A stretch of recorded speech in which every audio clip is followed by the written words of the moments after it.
오늘은 현대 그리스도인 시리즈 9번째 시간입니다. 하나님의 선교에 동참하는 자, 하나님의 선교에 동참하는 자라는 제목으로 하나님 말씀 증거하도록 하겠습니다. 오늘 우리가 참고할 책은 롤런 알렌 선교사님의 책 바울의 선교, 우리의 선교라는 책입니다. 알렌 선교사님은 영국 성공회 목사님의 아들로 태어나서 옥스퍼드 대학을 나왔고 그 이후에 안수를 받은 다음에 중국에서 선교 활동을 했던 그런 분입니다. 중국에서 선교 활동을 할 당시에 서양 선교사님들의 선교 방법을 보면서 그들의 선교 방법이 성경적이지 않다는 것을 깨닫게 되었습니다. 그래서 이 책을 쓰게 된 것입니다. 이 책의 원래 제목은 Missionary Methods, St. Paul's or Ours 이런 제목입니다. 그러니까 이 책은 선교 방법에 관한 책인 것입니다. 그리고 우리가 따라야 할 선교 방법은 바울이 보여준 선교 방법을 우리가 따라야 된다. 이 책 제목에 이 책의 내용이 그대로 담겨 있다고 볼 수가 있습니다. 오늘 설교는 우리에게 도움이 될 만한 선교에 대한 말씀을 같이 나누고자 합니다. 먼저 하나님의 선교에 대해서 말씀을 드린 후에 바울이 보여준 선교 방법에 대해서 말씀을 나누면서 함께 은혜를 받도록 하겠습니다. 첫째, 하나님의 선교입니다. 존 스토트 목사님이 선교에 대해서 중요한 말을 했습니다. 선교는 1차적으로 교회의 본성이 아닌 하나님의 본성에서 나오는 것입니다. 성경에 나오는 살아계신 하나님은 보내시는 하나님입니다. 저는 이 문장을 이해하는 것이 선교의 핵심이라고 생각을 합니다. 선교란 말은 영어로 미션이죠. 그런데 이 단어는 라틴어 미시오에서 나왔습니다. 그리고 미시오는 보내다라는 뜻을 가진 라틴어 동사 미테레에서 파생된 단어입니다. 그러니까 선교가 하나님의 본성에서 나왔다는 것은 하나님이 보내시는 분이다라는 그런 의미를 담고 있는 것입니다. 그 예가 구약 성경에서부터 신약 성경에까지 지속적으로 나타나고 있습니다. 몇 가지 예를 제가 들어드리겠습니다. 창세기 12장 1절로 2절 말씀입니다. 여호와께서 아브라함에게 이르시되 너는 너의 고향과 친척과 아버지의 집을 떠나 내가 네게 보여줄 땅으로 가라. 내가 너로 큰 민족을 이루고 네게 복을 주어 내 이름을 창대하게 하리니 너는 복이 될지라. 하나님께서 아브라함을 가나안으로 보내십니다. 그리고 보내셔서 하고자 하는 목적이 큰 민족을 이루시고 복이 되게 하시는 것입니다.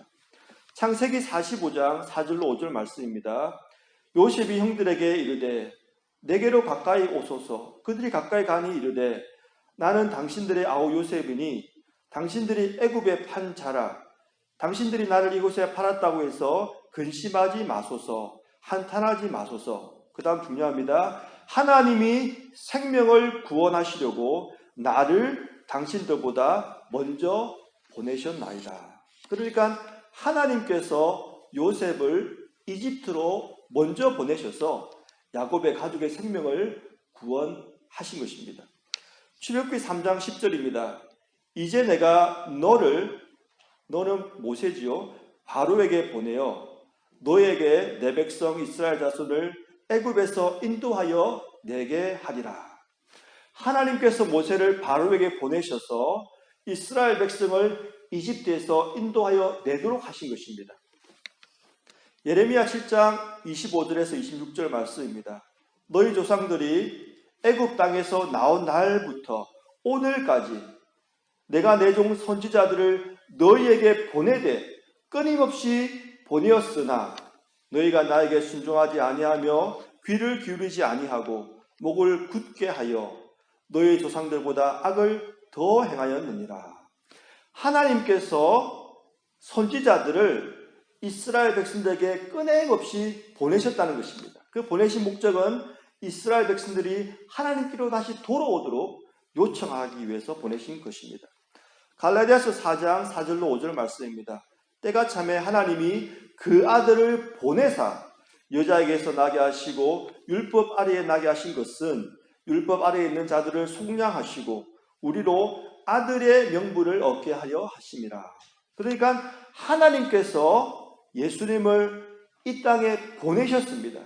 그래서 우리를 대신하여 십자가에 달려 죽게 하심으로 율법의 저주에 있는 우리를 구원해 주시고 하나님의 자녀를 삼아 주신 것입니다.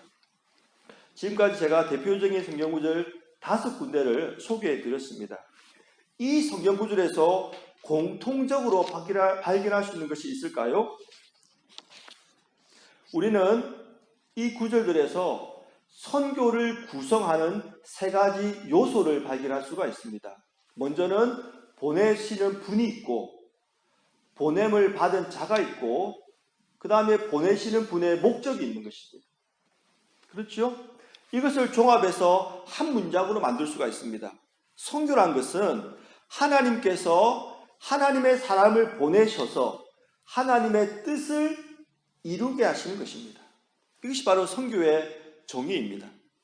그러니까 선교는 우리가 흔히 생각하는 대로 저 미전도 종교에 가서 복음을 전하는 것만을 의미하는 것이 아닌 것입니다. 선교라는 것은 그보다 훨씬 더 넓은 의미를 가지고 있습니다. 하나님께서 우리를 어디에 보내셔서 어떤 일을 맡기신다면 그건 역시 선교라고 우리가 정의해야 된다는 것입니다. 하나님께서 예수님을 이 땅에 보내신 것은 하나님의 선교의 절정입니다. 하지만 하나님의 선교가 여기서 끝난 것이 아닌 것입니다. 부활하신 후에 예수님께서 제자들을 보내셨습니다. 요한복음 20장 21절 말씀이지요. 예수께서 또 이르시되 너희에게 평강이 있을지어다. 아버지께서 나를 보내신 것 같이 나도 너희를 보내노라. 아버지께서 나를 보내신 것 같이 나도 너희를 보내노라. 이 말씀은 예수님께서 부활하신 후에 제자들에게 하신 말씀입니다. 그런데 예수님께서 제자들을 보내시는 것은 그 후에도 계속 등장하고 있습니다. 오늘은 우리가 사도 바울에 대해서 살펴보는 시간이기 때문에 사도 바울과 관련된 부분을 하나 더 찾아보겠습니다. 예수님께서는 아나니아라는 제자를 눈먼 사도 바울에게 보내신 사건을 우리가 방금 읽은 사도행전 9장 10절로 15절에 잘 기록하고 있습니다. 제가 한번 쭉 읽어보겠습니다. 한번 선교의 3가지 요소, 누가 보냈고 누가 보냄을 받았고 그리고 보낸 분의 목적이 무엇인지를 한번 제가 읽을 때 살펴보시기 바랍니다. 그때에 다메섹에 아나니아라는 제자가 있더니 주께서 환상 중에 불러 이르시되 아나니아야 하시거늘 대답하되 주여 내가 여기 있나이다 하니 주께서 이르시되 일어나 직가라 하는 거리로 가서 유다의 집에서 다소 사람 사울이라는 사람을 찾으라. 그가 기도하는 중이니라. 그가 아나니아라는 사람이 들어와서 자기에게 안수하여 다시 보게 하는 것을 보았느니라 하시거늘 아나니아가 대답하되 주여 이 사람에 대하여 내가 여러 사람에게 듣사온즉 그가 예루살렘에서 주의 성도에게 적지 않은 해를 끼쳤다 하더니 여기서도 주의 이름을 부르는 모든 사람을 결박할 고난을 대지상에서 받았나이다 하거늘 주께서 이르시되 가라. 이 사람은 내 이름을 이방인과 임금들과 이스라엘 자손들에게 전하기 위하여 택한 나의 그릇이라. 여기서도 선교에 대한 개념이 뚜렷하게 나타나고 있습니다. 보내시는 분은 바로 예수님이십니다. 그리고 보냄을 받은 자는 아나니아라는 제자였습니다. 그리고 보내신 목적은 바울에게 안수하여 다시 보게 하는 것이었습니다. 사랑하는 성도 여러분, 이상의 본문들에서 우리는 무엇을 알 수 있을까요? 바로 선교의 주체는 우리가 아니라 하나님이라는 것입니다. 이것은 굉장히 중요한 개념입니다. 그래서 존 스토트 목사님은 다음과 같이 말했습니다. 교회는 이 땅에서 역사의 여정을 지나는 동안 세상에서 하나님의 선교를 위해 존재합니다. 교회는 하나님의 선교를 위해 존재합니다. 이것이 바로 교회의 본질이자 교회의 사명입니다. 만일 교회가 선교를 하지 않는다면 소금이 그 맛을 잃어버린 것과 마찬가지로 교회가 그 본질을 잃은 것과 똑같은 것입니다. 여기서 우리는 조금 더 주의를 기울일 필요가 있습니다. 한 번 더 강조할 부분이 있습니다. 우리는 보통 이렇게 말합니다. 우리가 선교를 한다. 우리가 선교를 해야 한다. 이렇게 생각합니다. 하지만 우리가 선교의 주체라는 생각을 빨리 버려야 된다는 것입니다. 지금까지 살펴본 구약과 신약 성경에서 선교의 주체는 분명히 하나님이셨습니다. 하나님께서 주체가 되셔서 하나님의 사람을 택하시고 그 택한 사람을 보내셔서 하나님의 일을 하도록 하신 것입니다. 우리가 조금 전에 읽었던 사도행전 9장을 한번 생각해 보겠습니다. 아나니아가 스스로 바울에게 가서 바울에게 안수한 것이 아니었습니다. 그는 바울에게 가기를 두려워했습니다. 주저했습니다. 하지만 예수님께서 아나니아를 보내셔서 바울에게 안수하도록 하신 것입니다. 그러니까 하나님께서 행하시는 선교에 아나니아가 부름을 받은 것입니다. 사랑하는 성도 여러분, 우리는 이 선교 개념을 분명히 알고 있어야 합니다. 왜 이 개념이 중요할까요? 이 선교 개념을 우리에게 그대로 적용해야 되기 때문입니다.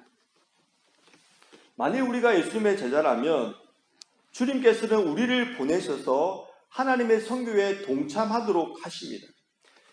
이것은 성경 전체 역사에서 나타났고 지금도 진행되고 있는 기독교 역사에 나타나고 있는 것입니다. 사랑하는 성도 여러분, 하나님께서는 여러분을 어디로 보내셨습니까? 하나님께서는 여러분을 누구에게 보내셨습니까? 우리는 이 질문에 대한 명확한 답을 가지고 계십니까? 여러분이 현재 살고 계신 곳에 우연히 가셨다고 생각하십니까? 아니면 하나님께서 여러분을 그곳에 보내셨다고 생각하십니까? 만약 하나님께서 여러분이 지금 살고 계신 그곳에 보내셨다면 하나님께서는 여러분이 그곳에서 무슨 일을 하기를 원하실까요? 우리가 이 질문에 명확한 답을 가지고 있는 것과 그렇지 않은 것은 하늘과 땅 차이입니다.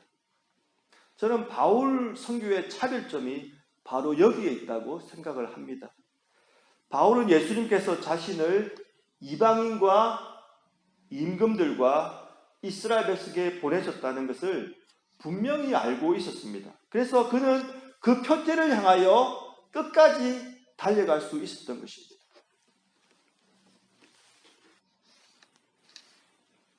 우리에게도 사울과 같은 그런 분명한 하나님의 부르심을 깨달아 알 수 있는 은혜가 있기를 바랍니다. 그 다음에 바울의 선교의 특징에 대해서 조금 더 구체적으로 살펴보겠습니다. 바울은 복음을 전했습니다. 고린도전서 15장 3절로 4절 말씀입니다.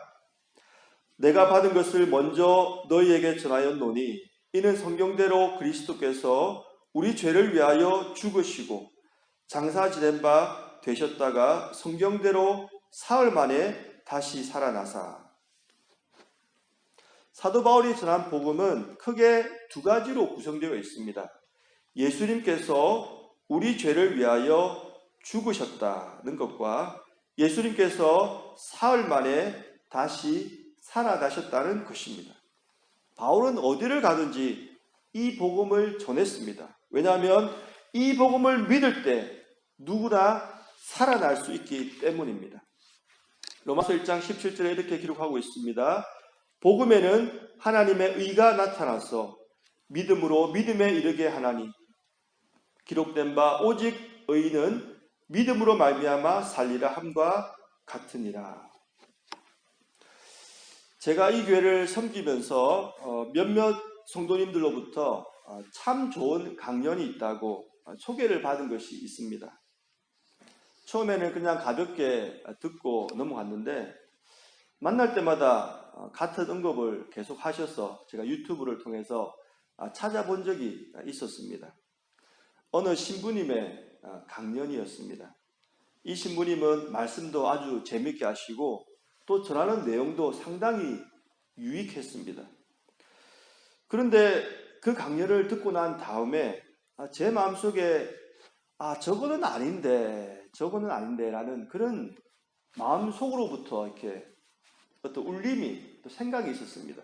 왜냐하면 신부님이 1시간 남짓 강연을 하셨는데 그 속에서 예수님에 대한 이야기는 한 번도 언급을 하지 않았기 때문입니다.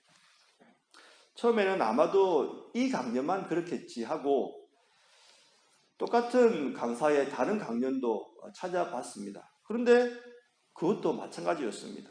재미도 있고 내용도 좋았지만 예수님에 대한 말씀은 한마디도 언급되지 않았습니다. 만일 그 강연이 지상파에서 다룬 것이었다면 방송심의 규정에서 그럴 수도 있겠다 이렇게 생각을 했을 것입니다. 하지만 그 강연은 그런 것이 아니고 성당에서 진행된 강연이었습니다. 그리고 작년에 코로나가 한창일 때 어느 유명한 목사님의 글을 인터넷을 통해서 보게 되었습니다. 그 글은 참 좋은 글이었고 정말 낙심한 사람들에게 용기와 희망을 주는 그런 글이었습니다. 하지만 그 글에서도 예수님에 대한 말은 전혀 찾아볼 수가 없었습니다. 그러니까 믿지 않는 분들이 아주 유익한 내용으로 강연하는 것과 별반 차이가 없는 그런 것들이었습니다. 여러분들은 예수님을 전하지 않는 신부와 목사에 대해서 어떻게 생각하십니까? 저는 오늘 본문을 설교를 준비하면서 다시 한 번 더 이 질문을 던져보았습니다. 만약 사도 바울이 그 자리에 있었다면 그는 무엇을 전했을까? 예수님을 한 번도 언급하지 않는 신부와 같이 그런 말씀을 전했을까? 예수님을 한 번도 언급하지 않는 그런 목사와 같이 그 힘든 코로나 상황에서 일반적인 그냥 용기를 주는 말을 전했을까? 저는 아무리 생각해도 사도 바울은 그러지 않았다고 생각합니다. 빌립보서 3장 7절로 8절입니다. 우리 한번 다 같이 읽어보겠습니다. 시작. 그러나 무엇이든지 내게 유익하는 것을 내가 그리스도를 위하여 다 해로 여길 뿐더러 또한 모든 것을 해로 여김은 내 주 그리스도 예수를 아는 지식이 가장 고상하기 때문이라. 내가 그를 위하여 모든 것을 잃어버리고 배설물로 여김은 그리스도를 얻고. 만약 사도 바울이 그 자리에 있었다면 그는 예수 그리스도를 전했을 것입니다. 그 이유는 바울이 인문학과 철학에 대해서 아는 것이 없어서가 아닙니다. 사도 바울은 당대 최고의 인문학과 철학을 배운 사람이었습니다. 하지만 그가 가는 곳곳마다 예수 그리스도를 증거한 이유는 아무리 유익한 것도 예수 그리스도와 비교했을 때는 아무것도 아니었기 때문입니다. 정말 예수 그리스도를 알고 정말 예수 그리스도를 만난 분들은 예수 그리스도 외에는 다른 것을 전하기가 너무나 그냥 좀 껄끄러워집니다. 정말 좋은 것이 있는데 그것을 전하지 않고 비교적 좋은 것을 전할 수는 없기 때문입니다. 마치 아직 돈의 개념을 잘 모르는 어린아이에게 100불짜리 지폐와 논리팝 한 개를 놓고 어느 것을 선택할래 하면은 돈의 개념이 없는 사람은 당연히 논리팝 하나를 선택하겠지요. 그것과 똑같은 것입니다.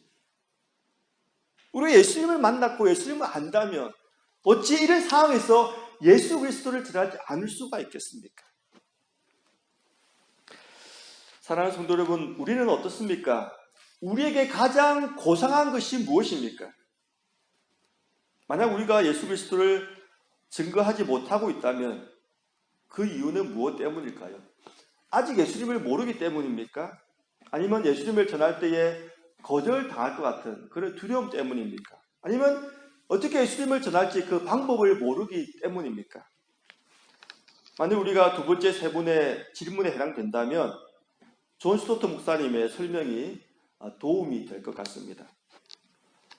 존 스토트 목사님은 전도가 아닌 것에 대해서 두 가지로 이렇게 설명을 했습니다. 첫째, 전도는 결과의 측면에서 정의되어서는 안 됩니다. 신약 성경에서 전도하다는 단어의 용례는 회신자를 얻는다는 뜻이 아닙니다. 전도는 결과에 상관없이 복음을 선포하는 것입니다. 근데 이 복음은 우리가 사도 바울의 예를 봤을 때 예수님의 죽으심과 부활하심이지요. 전도는 사람들을 회심시키는 것도 아니고 회심자를 얻는 것도 아니고 그들을 그리스도에게로 데리고 가는 것도 아닙니다. 물론 실제로 이것들이 전도의 1차적인 목표이긴 하지만 말입니다. 둘째, 전도는 방법의 측면에서 정의되어서는 안 됩니다. 전도란 어떻게 선포하든지 복음을 선포하는 것입니다. 우리는 말로 개인에게든지 집단에게든지 군중에게든지 문서나 그림이나 영상으로 혹은 드라마의 내용이 사실이든지 우리가 창작해서 만든 그런 드라마든지 사랑의 선행을 베품으로든지 아니면 그리스도 중심의 가정으로서 우리가 그리스도를 드러낸다는 거든지 아니면 내 삶이 변화된 모습으로 복음이 증거되게 한다든지 그리고 심지어 거의 아무 말 없이 그리스도를 즐거워함으로 전도할 수도 있습니다. 사랑하는 성도 여러분, 바울의 선교 방법은 복음을 전하는 것이었습니다. 복음을 전할 때 우리는 그 결과까지 생각하면 안 됩니다. 왜냐하면 그 결과는 우리가 할 수 있는 것이 아니기 때문입니다. 크리스토퍼 라이트 교수님의 말을 한번 들어보겠습니다. 우리 중 누구도 다른 사람을 돌이키거나 구원할 수 없습니다. 성령님만이 그들의 눈을 여시고 그들의 어둠을 밝히시고 그들을 속박에서 해방시키시고 그들을 하나님께로 돌아오게 하시고 죽음에서 생명에 이르게 하실 수 있습니다. 그러니까 우리가 해야 될 일은 있는 그들의 복음을 소개하는 것입니다. 그리고 우리는 다양한 방법으로 복음을 전할 수 있다는 것을 기억해야 합니다. 직접 말로 복음을 전할 수도 있고 좋은 책이나 설교를 소개할 수도 있고 또 교회로 초청할 수도 있는 것입니다. 중요한 것은 하나님께서 바울에게 복음을 전할 사명을 주신 것처럼 우리에게도 똑같은 사명을 주셨다는 것입니다. 셋째, 성령님의 인도를 따라야 합니다. 이것이 바로 바울의 선교 방법이었습니다. 사도행전 16장 6절로 10절 말씀입니다. 제가 한번 읽어드립니다. 성령이 아시아에서 말씀을 전하지 못하게 하시거늘 그들이 부르기아와 갈라디아 땅으로 다니가 무시아 앞에 이르러 비두니아로 가고자 있으되 예수의 영이 허락하지 아니하시는지라. 무시아를 지나 드루아로 내려갔는데 밤에 환상이 바울에게 보이니 마게도냐 사람 하나가 서서 그에게 청하여 이르되 마게도냐로 건너와서 우리를 도우라 하거늘 바울이 그 환상을 보았는데 우리가 곧 마게도냐로 떠나기를 힘쓰니 이는 하나님이 저 사람들에게 복음을 전하라고 우리를 부르신 줄로 인정함이로라. 우리는 본문에서 참으로 신기한 장면을 목격하게 됩니다. 왜냐하면 성령님께서 바울에게 복음을 전하지 못하게 하셨기 때문입니다. 이 말씀이 두 번이나 반복되어 나타났습니다. 6절에 보니까 성령이 아시아에서 말씀을 전하지 못하게 하시거늘 7절에 보니까 비두니아로 가고자 애쓰되 예수의 영이 허락하지 아니하시는지라. 두 번이나 성령께서 복음을 전하지 못하도록 막으신 것입니다. 그리고 성령님께서는 바울에게 환상을 보여주시면서 유럽으로 가서 복음을 전하라고 선교의 방향을 돌려주셨습니다. 사랑하는 성도 여러분, 바울은 똑똑한 사람이었습니다. 바울은 어떻게 하면은 제한된 시간 내에 최대한의 열매를 맺을 수 있을지 잘 알고 있었던 사람이었습니다. 그래서 바울은 교회를 세울 때 행정 중심 지역이나 상업 중심 지역의 교회를 세웠습니다. 이곳에는 사람들이 많이 모이기 때문에 그곳에 교회를 세우면 그만큼 빨리 복음이 전파될 수 있고 큰 영향력을 끼칠 수 있다고 생각했기 때문입니다. 그러니까 사도 바울은 자기 나름대로 선교 계획을 가지고 선교 활동을 했던 그런 인물이었습니다. 하지만 바울의 선교 방법은 이러한 자기 계산대로만 움직인 것이 아니었습니다. 저는 여기에 우리가 바울로부터 본받아야 될 점이 있다고 생각합니다. 바울은 성령님께서 이끄시면 자신의 계산을 내려놓고 즉시 순종했습니다. 10절에 보니까 이렇게 기록하고 있습니다. 바울이 그 환상을 보았을 때 우리가 곧 마게도냐로 떠나기를 힘쓰니, 그러니까 하나님께서 주신 그 성령의 인도하심을 보았을 때 곧 그 말씀에 순종하려고 했던 바울이었다는 것입니다. 여기서 롤랜드 알렌 선교사님의 설명을 한번 들어보겠습니다. 바울의 세 차례 선교 여행에서 주목해야 할 사실들이 있습니다.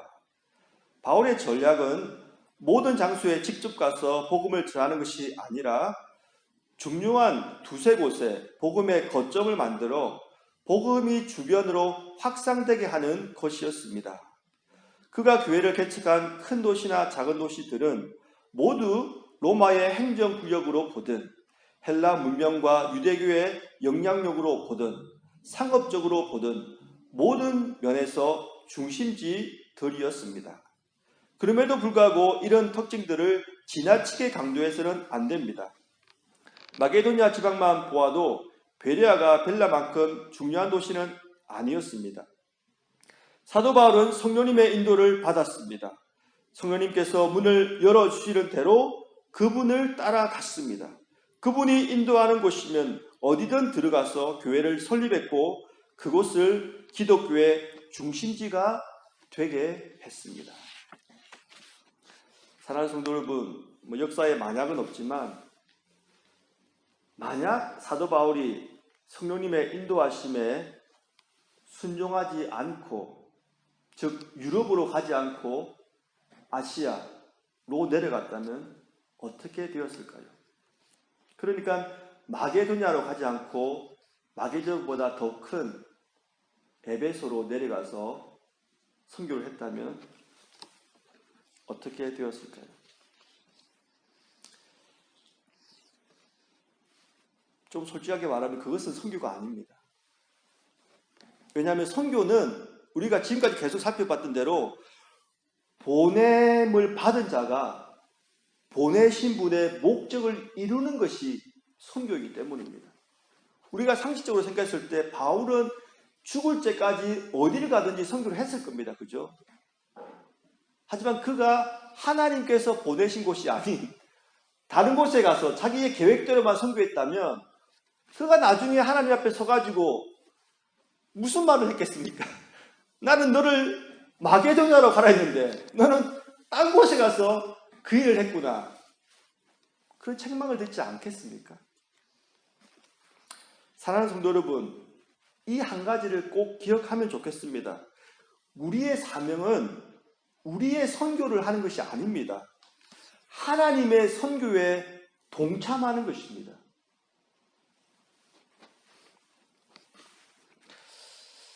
사랑하는 성도 여러분, 만일 성령님께서 우리의 계산과 맞지 않는 사역을 주실 때 우리는 그 사역을 어떻게 해야 될까요? 그 사역이 인간적으로 봤을 때 너무나 보잘것없어 보일 수도 있습니다. 사랑하는 성도 여러분, 만일 성령님께서 우리의 마음에 들지 않는 전도 대상자를 그들에게 우리를 보내실 때 우리는 어떻게 할까요? 그 사람은 인간적으로 봤을 때 절대 변화될 것 같지 않은 사람입니다. 그리고 제가 별로 좋아하지도 않는 사람입니다. 하지만 아무리 생각해도 하나님께서 나를 그 사람에게 보내셨다는 확신이 듭니다. 그럼 우리가 어떻게 해야 될까요? 우리가 매번 이러한 상황에 처하지는 않을 것입니다. 하지만 살다 보면은 그러한 상황을 얼마든지 만날 수가 있습니다. 그죠? 그렇기 때문에 우리가 선교의 개념을 명확히 이해하고 있을 필요가 있다는 것입니다. 크리스토퍼 라이트 교수님의 설명을 다시 한번 더 들어보겠습니다. 결국 단순히 누군가를 어디로 보내는 일은 그 배우의 어떤 목적이 없다면 의미가 없습니다. 선교는 단지 보내는 행동이나 보냄받는 경험이 아닙니다. 그것은 보내는 자에게는 장기적인 목적이 있어야 하고 보냄받은 사람은 보내는 이에 더 큰 목적에 참여해야 한다는 것을 내포합니다. 마지막이 중요하지요. 보냄받은 자는 보내는 이에 더 큰 목적에 참여한다는 것을 내포합니다. 사랑하는 성도 여러분, 성경적인 선교의 의미는 보냄을 받은 우리가 보내신 하나님의 더 큰 목적에 참여하는 것입니다. 그것이 큰 일이든 작은 일이든 말입니다. 그렇기 때문에 우리는 우리가 있는 이 자리에서 충성을 해야 하고 우리가 만나는 그 사람에게 복음을 전해야 하는 것입니다. 마지막으로 이 말씀만 드리고 말씀을 맺도록 하겠습니다. 예수님을 만난 후에 일평생 선교사의 삶을 산 사도 바울의 마지막 말입니다. 디모데후서 4장 7절로 8절입니다. 우리 한번 다 같이 읽어보겠습니다. 시작. 나는 선한 싸움을 싸우고 나의 달려갈 길을 마치고 믿음을 지켰으니 이제후로는 나를 위하여 의의 면류관이 예비되었으므로 주 곧 의로우신 재판장이 그날에 내게 주실 것이며 내게만 아니라 주의 나타나심을 사모하는 모든 자에게도니라. 사랑하는 성도 여러분, 우리 모두에게는 달려가야 할 길이 있습니다. 사실 저는 이 본문을 장례식장에서 제일 많이 들었던 것 같습니다. 그런데 이 말은 장례식장에서만 선포되어져야 될 말씀이 아닙니다. 바울은 노년이 된 자신의 현재 상황을 달려갈 길을 마치고 라고 이렇게 묘사를 했습니다. 무슨 말입니까? 이 말은 바울은 자신이 달려가야 할 길을 분명히 알고 있었고 지금까지 그 목표를 향하여 달려왔다는 말이지요. 그죠? 그리고 그 달려갈 길은 주님께서 자신을 보내신 곳에서 하나님의 선교에 동참하는 그런 것이었습니다. 그리고 뒤에 계속해서 말을 합니다. 이제후로는 나를 위하여 의의 면류관이 예비되어 있다. 이 면류관은 주님께서 그날에 내게 주실 것이다.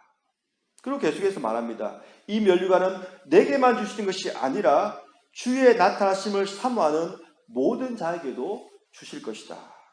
이런 말을 하면서 사도 바울이 자신의 영적 아들 디모데에게 유언과 같은 말을 남깁니다. 그 말씀이 바로 디모데후서 4장 5절 말씀입니다. 그러나 너는 모든 일에 신중하여 고난을 받으며 전도자의 일을 하며 내 직무를 다하라. 네 가지입니다. 그죠? 모든 일에 신중하라. 고난을 받아라. 전도자의 일을 하라. 내 직무를 다하라. 이것을 요즘 말로 좀 풀어서 제가 설명을 드리면 이런 것입니다. 첫째, 인생을 진지하게 살아라. 허송세월 보내지 말고 항상 깨어서 생활하라는 말입니다. 둘째, 예수님을 전할 때 고난이 따라올 것이다. 주님께서 고난을 받으셨는데 어찌 주님의 종인 우리가 고난을 피할 수 있겠느냐, 그런 말입니다. 셋째, 복음을 전해라. 이것이 죽은 자를 살리는 유일한 길이기 때문이라는 말입니다. 그리고 너를 보내신 하나님의 목적이기 때문이라는 말입니다. 넷째, 내게 주어진 직무인 목회 사역이 내가 달려갈 길이다. 중간에 포기하지 말고 끝까지 달려갈 길을 마치라는 말입니다. 사실 이 네 가지는 예수님을 만난 후 바울의 삶이었습니다. 그리고 이것이 바로 바울의 선교 방법이었습니다.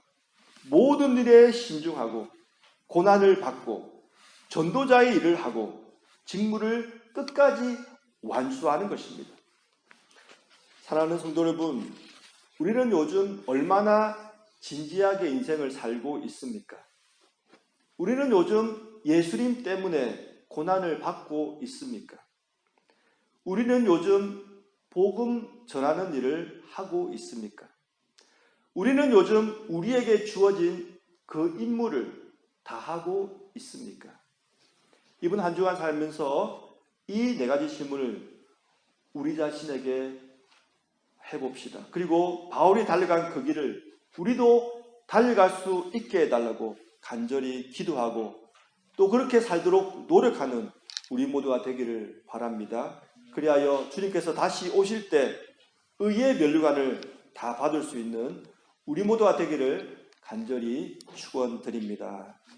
함께 기도하겠습니다.